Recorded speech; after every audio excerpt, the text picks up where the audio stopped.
लीजिए विद्यार्थियों, आने वाले सितंबर के महीने में जो आपका कक्षा 9वीं का गणित विषय का पेपर त्रैमासिक परीक्षा का होने वाला है, वह पूरा की पूरा पेपर यहाँ पर स्क्रीन पर रखा मेरे सामने आप देख सकते हैं।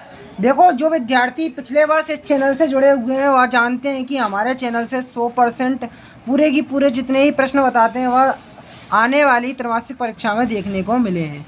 इसी बात को ध्यान में रखते हुए त्रैमासिक पेपर मेरे पास समय से पूर्व आ चुका है, तो अब विद्यार्थियों को पूरे विश्वास इसी पेपर पर रखना है, ठीक है। और जो मैं बताता जाऊँ उसको तैयार कर लेना है। अगर आप पूरी तरह से इस चैनल के साथ साथ जो वीडियो गणित विषय की आती जाएगी उनको तैयार कर लेंगे, साथ ही साथ इस पेपर को लगा लेंगे ना, तो इस बात की पक्का गारंटी है कि 75 में से 74 क्या 75 में 75 ही नंबर लेके आओगे। पर शर्त यह है कि चैनल को सब्सक्राइब कर लेना है, क्योंकि इसके बाद एक वीडियो और आएगा। अगर इस वीडियो को और उस वीडियो को तैयार कर लेंगे तो पक्का गारंटी है कि गणित विषय में 75 में से 75 अंक आने से आपके कोई नहीं रोक सकता है। तो देख लो, पेपर का ये पहला प्रश्न आपके सामने जो रखा हुआ है, तो स्क्रीन पर जो पहला प्रश्न आप देख रहे हैं ना, सबसे पहले आपको पेपर में यही प्रश्न रखा मिलने वाला है। क्या है प्रश्न? कि मूल बिंदु के निर्देशांक होते हैं। देखो, मूल बिंदु को अपन इंग्लिश में क्या कहते हैं? ओरिजिन बोलते हैं, ओरिजिन बोलते हैं, ठीक है, ओरिजिन बोलते हैं। जिसके निर्देशांक देखो, जो ग्राफ होता है ऊपर होता है एक्स, ऊपर होता है वाई, इधर वाई डैश होता है, इधर एक्स होता है, इधर एक्स डैश होता है, ठीक है। और बीच में यहाँ पे जो नंबर रहते हैं ना, बीच का जो पॉइंट होता है, मतलब कि जो अगर जो रेखाएं होती हैं वह आपस में जिस बिंदु पर काटती है, जो रेखाएं दो होती हैं आपस में जिस बिंदु पर काटती हैं ना, उसको मूल बिंदु कहते हैं। जिसके निर्देशांक क्या होते हैं? 0 0 आपके होते हैं।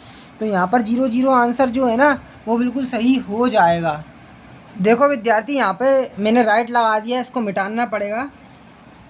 मिटाने का मेन कारण क्या है? क्योंकि यही पेपर स्कूल में आने वाले समय में बांटा जाने वाला है। तो देखो, मैंने इसको मिटा दिया है, अब ये बिल्कुल भी यहाँ पर दिख नहीं रहा है। अब देखो, अगला प्रश्न है यहाँ पर क्या कि रेखिक बहुपद की पावर होती है। देखो, जो रेखिक बहुपद होता है ना, उसकी पावर हमेशा मैं आपको बता दूं कितनी होती है? 1 होती है, ठीक है।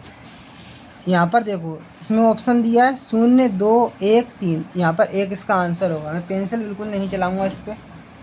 अब देखो, आगे का प्रश्न है, एक परिमेय संख्या तथा एक अपरिमेय संख्या का योगफल या अंतर एक संख्या होता है। तो देखो, एक परिमेय संख्या ले लो 1/2, ठीक है, जो परिमेय संख्या ले ली मैंने बटे वाली, और एक अपरिमेय संख्या ले ली। कौन सी मैंने? एक अपरिमेय संख्या ले ली रूट वाली, √2, ठीक है।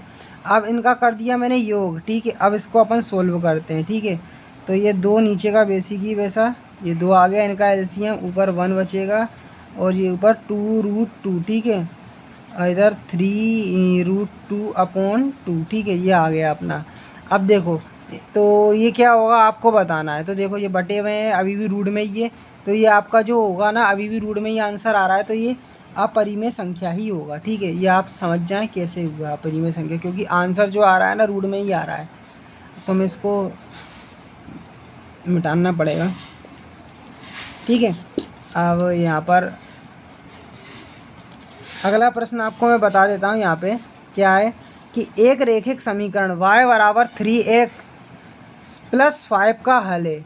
तो देखो, एक अद्वितीय हल है, कोई हल नहीं है, केवल 2 हल है, अपरिमित रूप से अनेक हल है। तो इसका आंसर आप मुझे कमेंट में बताएंगे, ठीक है। पूरे की पूरे मैं नहीं बताऊंगा, कुछ प्रश्नों के जवाब आपको भी देना पड़ेंगे।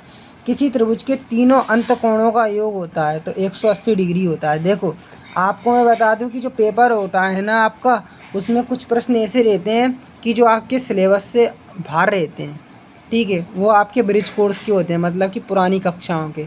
तो पेपर जो है त्रैमासिक परीक्षा का, उसमें कुछ प्रश्न आपके ब्रिज कोर्स के भी आने वाले हैं। तो यहाँ पर देख सकते हैं, जैसा कि ये प्रश्न जो है ब्रिज कोर्स का है, ठीक है, ये वाला ब्रिज कोर्स का है। तो आप समझदार हैं तो आप खुद समझ गए होंगे इस बात को। अब शून्य बहुपद है, तो शून्य बहुपद देखो 0 होता है, 1 होता है, 2 होता है परिभाषित। तो देखो, शून्य बहुपद 0 होता है, तो 0 इसका आंसर होगा। अब देखो, यहाँ पर अगला प्रश्न मैं आपको बता दूं, यहाँ पर बहुपद x + 4 का शून्यक होगा। तो देखो, बहुपद x + 4 है, x + 4 लिखा है यहाँ पे, बराबर 0 कर दिया। अब x बराबर 4 इधर गया, माइनस का 4 आ गया, तो इसका आंसर क्या हो जाएगा? -4 आ जाएगा, -4। समबाहु त्रिभुज के प्रत्येक कोण होता है। तो देखो, समबाहु त्रिभुज का प्रत्येक कोण 60 डिग्री का होता है, ठीक है। कितने का होता है? 60 डिग्री का। जब 2 आसन्न कोणों का योग 180 डिग्री हो तो वे कोण बनाते हैं। तो दो आसन्न कोणों का योग 180 होते हुए कोण बनाते हैं। कैसे बनाते हैं आपको बताना है, ठीक है। तो इसका आंसर आप कमेंट में बताएंगे। अब 2 + √3 और 3 - √3, इसका आपको बताना है कि क्या आंसर होगा। तो देखो यहाँ पे ये रूट से रूट कट गया, √3 से √3 कट गया। अब 2 और 3 कितना हो गया, 5 हो गया। तो यहाँ पे इसका आंसर 5 आ जाएगा, ठीक है। अब यहाँ पर देखो y + y² + 4 एक बहुपद है। तो देखो पावर 2 है ना इस पर, तो ये क्या हो जाएगा, द्विघात बहुपद है, ठीक है। अब देखो प्रत्येक रैखिक बहुपद का एक अद्वितीय खाली स्थान होता है, ठीक है। अद्वितीय हल होता है, ठीक है, हल होता है, ये लिखेंगे। सभी परिमेय और अपरिमेय संख्या को साथ लेने का संग्रह प्राप्त होता है। तो देखो जिसमें परिमेय भी संख्या आ जाए और अपरिमेय संख्या भी आ जाए, तो ठीक है, वो कौन सी संख्या कहलाती है आपकी, मैं बता दूं, वास्तविक संख्या कहलाती है। वास्तविक संख्या कहलाती है, जो कि आप 10th क्लास में पढ़ेंगे, ठीक है। वास्तविक संख्या इसे बोलते हैं रियल नंबर। कौन सी, रियल नंबर, हिंदी में बोलते हैं रियल नंबर। तो सभी परिमेय संख्या और अपरिमेय संख्या को ले लेंगे तो वास्तविक संख्या कहलाता है, ठीक है। अब देखो आगे का दिखा दूँ मैं आपको क्या है। देखो 4 0.45 और 0.28, तो 45 में 28 को प्लस करो, क्या होगा। तो यहाँ पे जो 73 है ना, 0.73, ये इससे इसको मैच कर देंगे फर्स्ट वाले को। अब देखो ये आप देख रहे हो 306 डिवाइड बाय 9 का इससे डिवाइड देखो तो देखो 34 आएगा। तो इसकी मैचिंग इससे मिल जाएगी, ठीक है। और देखो ये दिख रहा है आपको -4 × 3.5 माइनस, इसकी मैचिंग आपकी 14 से मिल जाएगी, ठीक है। अब देखो 3.8 और 1.8, इसकी मैचिंग किससे मिलेगी, देखो यहाँ पे जो 2 देख रहे हो ना, 2, इसकी मैचिंग इससे मिल जाएगी। 2 वाले से माइनस लग के आएगा, ये माइनस लग के आएगा, ठीक है, पेपर में। अब 2/5 है, 2/5 का आंसर ये 0.04 देख रहे हो, इससे मिल जाएगी इसकी मैचिंग, ठीक है। देखो 0.4 से मिलेगी इसकी, 2/5 की मैचिंग मिलेगी। देखो यहाँ पे जो पीछे दिखाया था ना 0.4, इससे मैचिंग मिलेगी किसकी, जो उस वाले की, ठीक है, 0.4 से। अब देखो ये जो देख रहे हो ना 0.4/10, इसकी मैचिंग इससे मिल जाएगी, ठीक है। अब देखो विद्यार्थियों यहाँ पर अपना अगला प्रश्न आता है कि 5 - 2/3 + 7 + 2/3, यहाँ पे 2/3 से 2/3 कट गया, 5 में 7 जुड़ा, कितना आ गया, 13 आ गया। तो यहाँ पे 13 आंसर हो जाएगा योगफल में इसका, ठीक है। 30 डिग्री के पूरक कोण का मान बताना है। तो देखो पूरक कोण जो होता है ना, वो 90 डिग्री का होता है। 90 में से 30 को घटा दो, कितना हो जाएगा, यहाँ पे 90 में से 30 गया 60 डिग्री। तो पहले का आंसर ये हो गया 13, और ठीक है, दूसरे का आंसर हो गया 60 डिग्री। 0 व 1 के बीच कोई परिमेय संख्या बताना है। तो देखो 0 व 1 के बीच में आपको परिमेय संख्या बताना है। देखो 0 के ऊपर नीचे आप 4 का गुणा कर दो, ठीक है, इसके ऊपर नीचे 4 का गुणा कर दिया, और 1 के ऊपर नीचे भी 4 का गुणा कर दो, ठीक है, मैंने कर दिया ये 4 का नीचे 0 में 4 का करा, ठीक है। यहाँ पे ये 0/0, ये आपका देखो जो आंसर आएगा ना, मैं आपको बता देता हूँ, ये थोड़ा गलत हो गया, मैं आपको बताना चाहूँगा, ऊपर बस 4 का ही गुणा करना है, ठीक है। तो यहाँ पे जो आंसर निकलेगा, सीधी सी बात है, 0 और 1 के बीच में माइनस के नंबर आएंगे।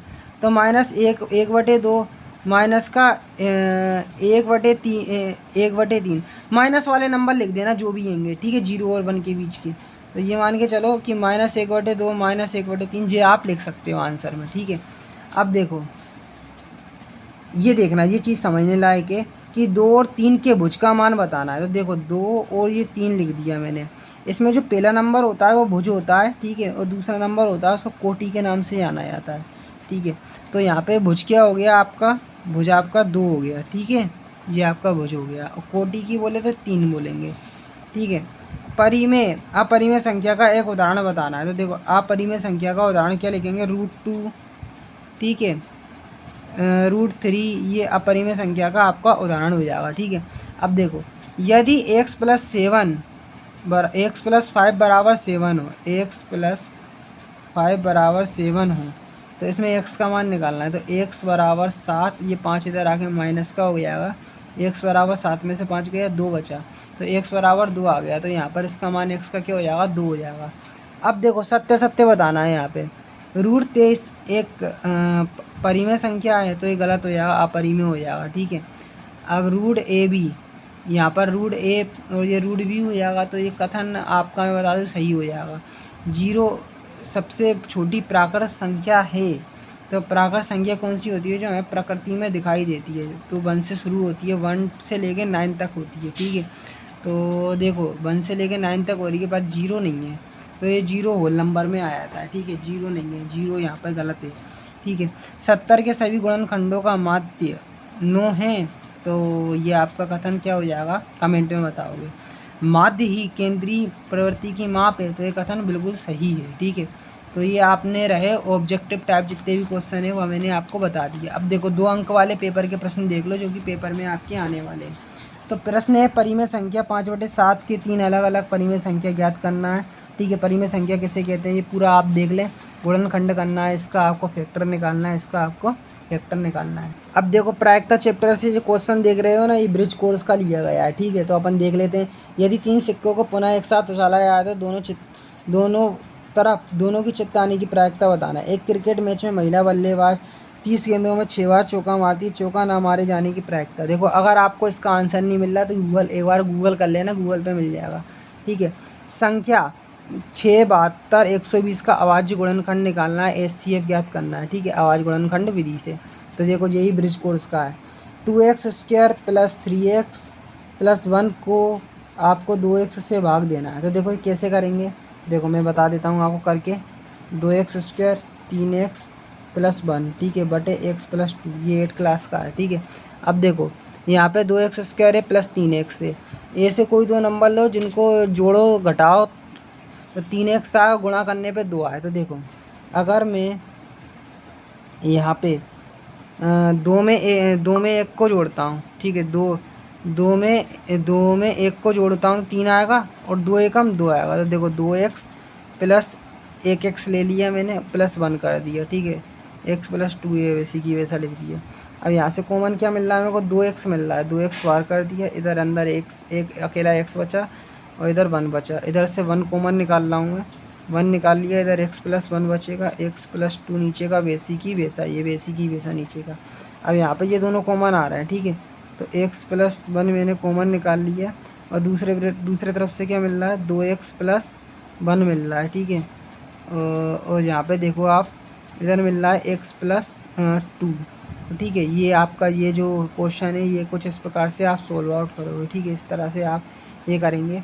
अब देखो यहाँ पर एक तरीका और है, ये तो ये रहा आपका कुछ इस तरीके से भी कर सकते हैं, या आपने देखा होगा कि भाग देने का तरीका होता है x + 2 लिख के, ठीक है, 2x² + 3x + 1, इस तरह से भी भाग देने जो भाग विधि होती है उस तरह से भी कर सकते हो, ठीक है। अब देखो आगे के अपन बात कर लेते हैं, जो अगर आगे के प्रश्न है अपने उसको देख लेते हैं। देखो ये आपके आगे के प्रश्न दिए गए हैं कि बिंदुओं 2, 3 और 4, 1 के बीच की दूरियां ज्ञात करना है, त्रिभुज का क्षेत्रफल आपको ज्ञात करना है। ये आपके ये 3 जो दिए गए हैं, 1 - 1 4 -4 6 -3 5, और ये 2, 3, 4, 1 के बीच की दूरियां ज्ञात करना है, ये ब्रिज कोर्स का है, ठीक है। अब देखो एक ठोस गेंद द्वारा हटाया गया पानी का आयतन ज्ञात कीजिए जिसका व्यास आपका 28 मीटर है। एक अभाज्य संख्या 2 एवं 3 के बीच की स्थित कोई संख्या आपको निकालना है, ठीक है। अब बिंदु XY तल में y के बारे में आप क्या से कह सकते हैं, तो बिंदु XZ तल में y बराबर क्या होगा, 0 होगा। हम कुछ नहीं कह सकते, बच्चे लिखेंगे कि यदि बिंदु XZ तल में है तो y के निर्देशांक 0 हो जाएंगे, ठीक है। यदि बिंदु x अक्ष पर स्थित है तो y के निर्देशांक क्या हो जाएंगे, y के निर्देशांक 0 हो जाएंगे, ठीक है। और z के निर्देशांक देखो क्या होगा, देखो y के निर्देशांक बता दूं, x तो वैसे ही रहेगा, y 0 हो जाएगा, ठीक है, ऐसा रहेगा, ठीक है। और z की बात कर लें तो यहाँ पे अगर x अक्ष है तो z के निर्देशांक देखो क्या हो जाएंगे, 0 हो जाएंगे, ठीक है। और x y वैसे ही सलामत रहेंगे, x y 0 रहेगा, ठीक है, x y 0 रहेगा और x 0, यहाँ पर इसका आंसर निकल के आएगा। देखो ये दो x, 0 और दूसरा x, y, 0, ये इसका आंसर हो जाएगा किसका, ये वाले का। अब देखो केंद्र 1 और त्रिज्या 2 इकाई वृत्त का क्षेत्रफल ज्ञात करना है। देखो ये दोनों प्रश्न है, ये भी ब्रिज कोर्स के हैं, ठीक है। अब देखो 14वें नंबर का देख सकते हो, ये आपका कुछ इस प्रकार से दिया गया है। आगे के भी प्रश्न दिखा देता हूँ मैं, देख लो पूरे की पूरे 15 से लेके 15वां 16वां 17वां 18वां 19वां, देखो ये आपकी बुक का है 19वां, ठीक है। 20वां भी आपकी बुक का है, 21वां भी आपका बुक का है। देख लो पूरे की पूरे प्रश्न ये आपके यहाँ से बुक के हैं, देख लीजिए ये पूरे प्रश्न आपके ये दर्शाए गए हैं। एक बार क्या करें, पूरा कॉपी वीडियो को पोस्ट करके पूरे प्रश्न कॉपी में नोट कर लें। देखो इसमें रेशनलाइजेशन करना है, हर का परिमेयकरण करना है कि 1/√7-2 सविता हमीद वाला एक घड़ी की सुई ये वाला वृत्त का चतुर्थांश ज्ञात करें। ये देख सकते हो गुणनखंड करना है चूड़ी की सहायता से। ये तो जो पूरा पेपर है देखो इसमें अधिकतर प्रश्न इस बार देखे गए हैं, क्या के देखे गए हैं, ब्रिज कोर्स से, ठीक है, ब्रिज कोर्स से। तो देखो विद्यार्थियों यहाँ पर इस वीडियो को लगा लेंगे और नेक्स्ट वीडियो एक और लेकर आऊँगा, ठीक है। उन दोनों को लगा लेंगे ना तो पक्का गारंटी है कि 75 में से आने वाले समय 75 अंक आने से कोई नहीं रोक पाएगा। विश्वास रखना, चैनल के साथ जुड़े रहना है।